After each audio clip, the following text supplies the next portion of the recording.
Samantala, ating antabayanan ang mga ulat mula sa ating mga kapatid na himpilan sa probinsya para sa Regional News. Balita mula sa lalawigan sa bawat rehiyon ng ating bayan. Dito sa Ang Pilipinas Ngayon.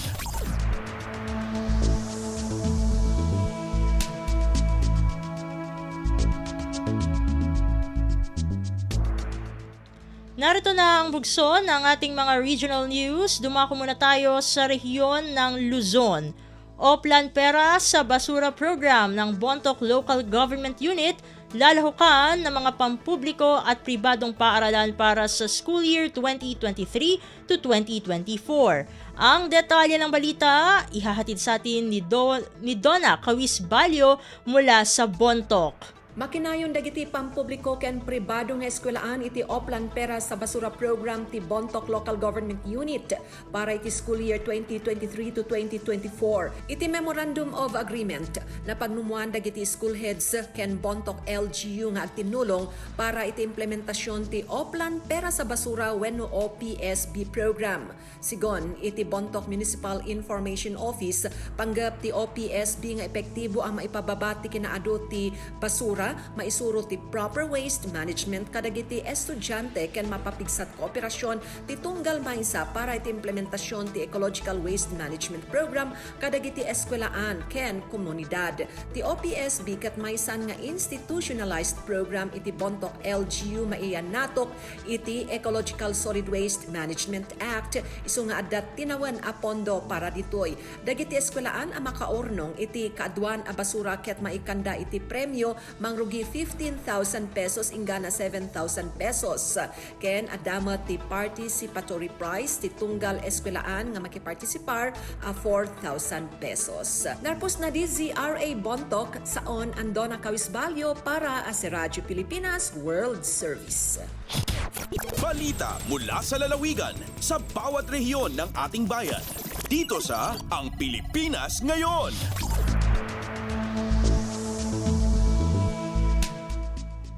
Inyong napakinggan ang ulat ni Donna Kawisbalyo mula sa Bontoc. Alamin naman natin ang balita mula sa Lucena. Before 4A SAD, inasistehan ang mga mangingisda sa kanilang enrollment sa PCIC. Ang kabuang ulat, ihahatid sa atin ni Carmi Isles. Inasistihan ng Bureau of Fisheries and Aquatic Resources Special Area for Agricultural Development of BFAR-SAAD ang samahan ng mangingisda ng Barangay Villanorte sa Alabat, Quezon sa kanilang Philippine Crop Insurance Corporation o PCIC enrollment. Ayon sa pabatid ng BFAR-4A, tinanggap ni Ginoong Eduardo Azuelo ng Regional Program Management Support Office ang pagkakaroon ng agricultural risk, kaya pinangunahan ito ang pagpaparehistro ng mga mangingisda sa PCIC bilang paghahanda sa anumang sakuna sa pangisdaan. Napatunayang ang insurance mula sa PCIC ay nakatulong ng tamaan ng white spots ang cultured seaweeds na natukoy bilang ice disease. Nagresulta ito sa dalawang magkasunod na buwang walang kita ang mga mangingisda. Sa ngayon ay inihahanda na ng PCIC ang mga tseke para sa 40 miyembro ng seaweed farming project sa Alabat. Nagsisilbing financial protection ng mangingisda ang insurance mula sa hindi inaasahang sakuna at suporta sa advokasiyang food security ng pamahalaang nasyonal. Mula sa RP Lucena, ito si Carmi Isles para sa Radyo Pilipinas World Service.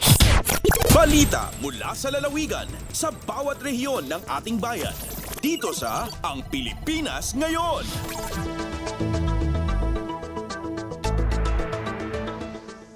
Inyong napakinggan ang ulat ni Carmi Isles mula sa Lucena. Pumunta naman tayo sa Palawan. Culyon Sanitarium and General Hospital sa Palawan, ginawaran ng pagkilala ng Department of Health. Ang detalye ng balita, ihahatid sa atin ni Miriam Basig.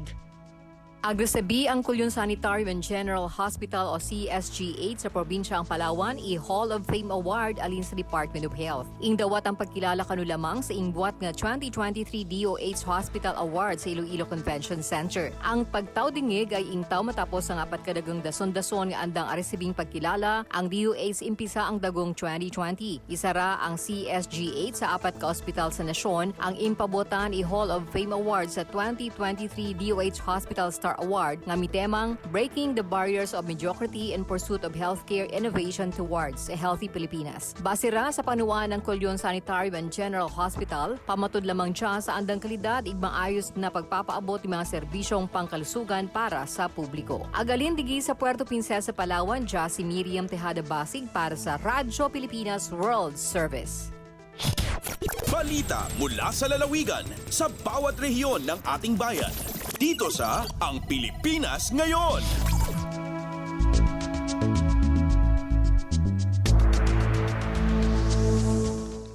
Inyong napakinggan ang ulat ni Miriam Basig mula sa Palawan. Dumako naman tayo sa rehiyon ng Kabisayaan. Bilang ng naapektuhan ng walang tigil na pag-ulan dala ng shear line sa lalawigan ng Northern Samar, umabot na sa 74,500 families o 370,000 individuals. Pakinggan ang kabuang ulat na ihatid sa atin ni Suzette Pretencio mula sa Calbayog. Base sa Situation Report number 5 nga gin-issue kakulot Nobyembre 21 sa Provincial Disaster Risk Reduction and Management Council, maabot sa 74,500 nga pamilya o 370,000 nga individual sa 24 nga bungto sa probinsya sa Northern Samar ang naapektuhan sa waraundang nga pag-inuran darasan share line. May soma total nga 3,000 ang evacuees nga adto sa gymnasium ug Sumoroy Hall sa provincial capital sa Northern Samar. Kaupod ang mga partner agencies sa Northern Samar LGU, ginhatagan sa sleeping kits, food packs ug medical aid ang mga evacuees.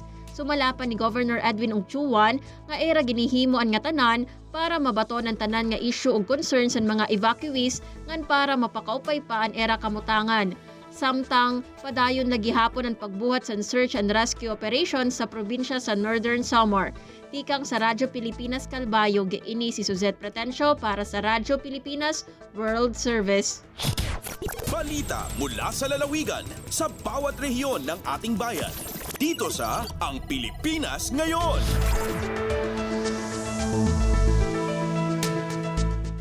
Inyong napakinggan ang ulat ni Suzette Pretencio mula sa Calbayog. Pumunta naman tayo sa rehiyon ng Mindanao. Isang doktor patay sa aksidente sa Surigao del Sur. Narito ang detalye ng balita na ihahatid sa atin ni Raymond Aplaya mula sa Tandag. Patay ang usa ka medical doctor human nga aksidenteng nabangga ang gimanihuan nining sakyanan didto sa Barangay Gata, lungsod sa San Agustin, Surigao del Sur, kagahapon sa alas 4:50 ang tagna sa Kabuntagon. Sa pakikinabi sa Radyo Pilipinas Tandag, gila ni Police Corporal Rufo J. Amoy, traffic investigator sa San Agustin Municipal Police Station, ang biktima nga si Dr. Janice Hope Casinio, residente sa Barangay Poblasyon, lungsod sa Claveria, Misamis Oriental. Subay sa ilang himong imbestigasyon, nasayran nga nagbiyahe ang maong doktora gikan sa syudad sa Tandaga ug pauli na unta dito sa lungsod sa Claveria apan aksidente kining nawadan og kontrol sa sakyanan, mahinungdan nga mibangga kini sa kahoy nga palkata kilid sa kalsada. Sumala pa nga posibleng nakatulog ang biktima samtang nagmaniw kini sa iyang gisakyan nga usa ka Mitsubishi Montero. Nagto si Amoy nga kusog gayud ang dagan sa mong sakyanan tungod sa pagbuto sa airbag niini. Sa karon gipahiluna na ang patayng lawas sa biktima. Nasayran usab nga ang biktima usa ka medical consultant sa De La Sierra Memorial Medical Center dinhi sa syudad sa Tandag. Gikan sa Radyo Pilipinas Tandag, kini si Raymond Aplaya alang sa Radyo Pilipinas World Service. Balita mula sa lalawigan sa bawat rehiyon ng ating bayan. Dito sa Ang Pilipinas Ngayon.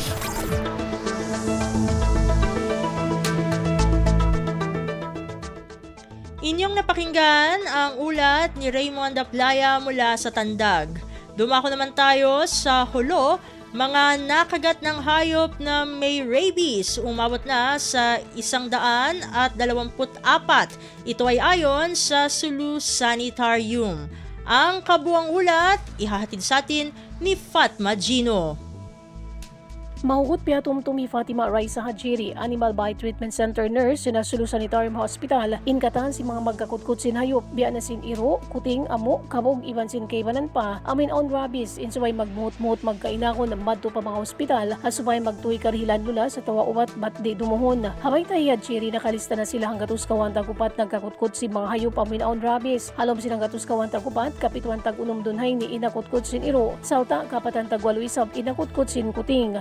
Maposting hay ni on day sa magkaramad to Sulu Sanitarium Hospital, magpakakik mga lansang at awak kaybanan pa mga sabab sin tetanus. Lawi Hajiri apabila on si matubihay ni muna suway hukasan marew sin tuwig, iban samon inpali, iban di magpahil-pahil, magatuwi dahon papaguwatan hawat katugsukan sinawal rabies iban tetanus. Bangin kasusahan lang niya, pasal di pagbayad baka jari katawangan sin PhilHealth atawa malasakit in mga qualified habat di mahinang sabab, di sila atawa mara nila pa ospital in mga biktim. Dahil nga RPO Law, inifat Madiligino para Radyo Pilipinas World Service.